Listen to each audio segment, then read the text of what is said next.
بے ہوش ہو کے زمین پہ گر پڑے، بے ہوش ہو گئے اللہ کے عذاب کی آیت سن کر، اور 3 دن تک فاروق اعظم بیمار رہے۔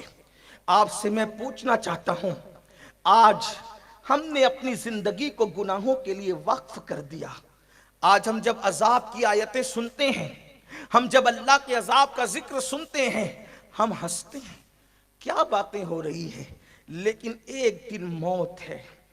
اور یہ بات یاد رکھنا، موت صرف بوڑھوں کو نہیں آتی، موت جوانوں کو بھی آ سکتی، بچوں کو بھی آ سکتی ہے۔ کیا تیاری کی ہم نے؟ قبر کی تیاری کیا کی؟ ہم نے اپنے کمروں میں تو اے سی لگائی ٹھنڈک کے لیے، قبر میں ٹھنڈک کے لیے کیا کیا؟ ہم نے اپنے گھروں میں تو لائٹ لگایا اجالے کے لیے، قبر کو روشن کرنے کے لیے ہم نے کیا انتظام کیا؟ یاد رکھنا، اللہ کا عذاب بڑا دردناک ہے، اور اللہ جس کو عذاب دے، اللہ اکبر۔ آئیے میں آج، چونکہ میرے احباب نے حکم کیا ہے، تو میں اللہ کے عذاب پر گفتگو کروں کہ کن لوگوں کو اللہ کیسے عذاب دیتا ہے۔ آئیے، اللہ اکبر۔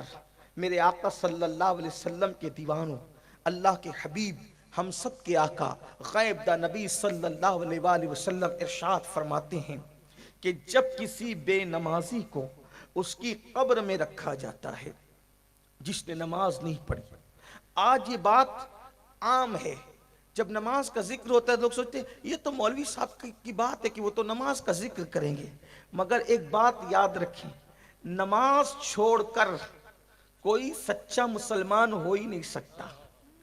مسلمان بننے کے لیے نماز ضروری ہے۔ حضور اکرم صلی اللہ علیہ وآلہ وسلم کے صحابہ کہتے تھے کہ ہم نبی کے دور میں مسلمانوں کو نماز سے پہچانتے تھے کہ جو نماز پڑھتا ہے وہ مسلمان ہے، جو نماز نہیں پڑھتا وہ مسلمان نہیں ہے۔ یہ بات ہے۔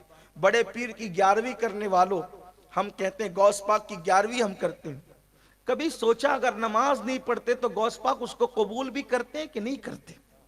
میں نے غوث پاک کے ملفوظات میں یہ بات پڑھی، پتہ نہیں لکھنے والے نے کہاں تک انصاف کیا، لیکن یہ بات موجود ہے، دھیان سے سننا۔ غوث پاک بے نمازی سے کتنی نفرت کرتے ہیں۔ غوث پاک کے دل میں بے نمازیوں سے محبت نہیں ہے، بلکہ نفرت کتنی ہے۔ غوث پاک بے نمازیوں کو کتنا برا جانتے ہیں۔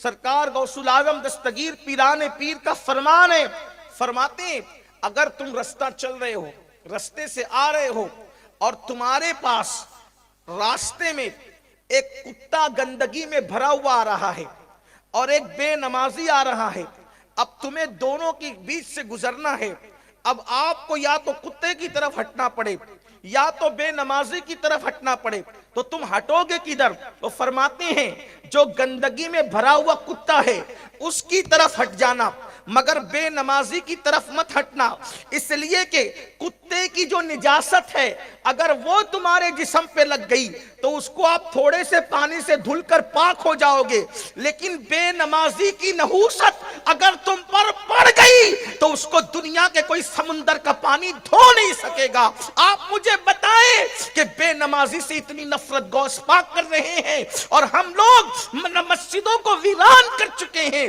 ہمارے پاس نماز کے لیے وقت نہیں ہے، دوستوں کے لیے ٹائم، ماں باپ کے لیے ٹائم، کھیل کود کے لیے ٹائم، جوا کھیلنے کے لیے ٹائم، شراب کے اڈوں پہ جانے کے لیے ٹائم، فلمیں دیکھنے کے لیے ٹائم۔ جس رب نے زندگی دی، جس رب نے دولت دی، جس رب نے قوت دی، جس رب نے بولنے کی زبان دی، جس رب نے دیکھنے کی آنکھیں دی، جس رب نے سب کچھ دیا، دھوکہ دینے والے لوگوں کے لیے ہم نے اتنا وقت دیا، لیکن اس اللہ کے لیے جس نے ہر نعمت ہمیں دی اس اللہ کے لیے ٹائم نہیں۔ آج مسلمان دھڑلے سے کہتا ہے مولانا ٹائم نہیں ملتا نماز کے لیے، واٹس ایپ چیک کرنے کے لیے نماز ہے، واٹس ایپ چیک کرنے کے لیے وقت ہے، فیس بک کے لیے وقت ہے، یوٹیوب کے لیے وقت ہے، کیرم کھیلنے کے لیے وقت ہے، تاش کے پتے کھیلنے کے لیے وقت ہے، ادھر ادھر بیٹھ کر کسی کی غیبت کرنے کے لیے وقت ہے، اللہ کی نماز کے لیے وقت نہیں ہے، اللہ کی عبادت کے لیے وقت نہیں ہے۔ سوچو اس غلام کا حشر کیا ہوگا جو اپنے آقا کی بارگاہ میں حاضر ہونے کے لیے وقت نہیں دیتا۔ جس رب نے سب کچھ دیا اس رب کے لیے ٹائم نہیں اپنے پاس. انجام کیا ہوگا؟ انجام کیا ہوگا؟ سنو، اللہ کرے کسی کے دل میں بات اترے، اپنے حال پہ رحم کر لو. اس سے پہلے کہ ہماری نماز جنازہ پڑھی جائے نمازی بن جاؤ.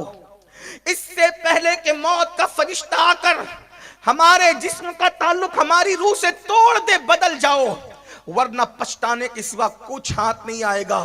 یہ بڑے بڑے مکانات، یہ بڑی بڑی کاریں، یہ بڑا بڑا بینک بیلنس، یہ بڑی بڑی جائیداد، یہ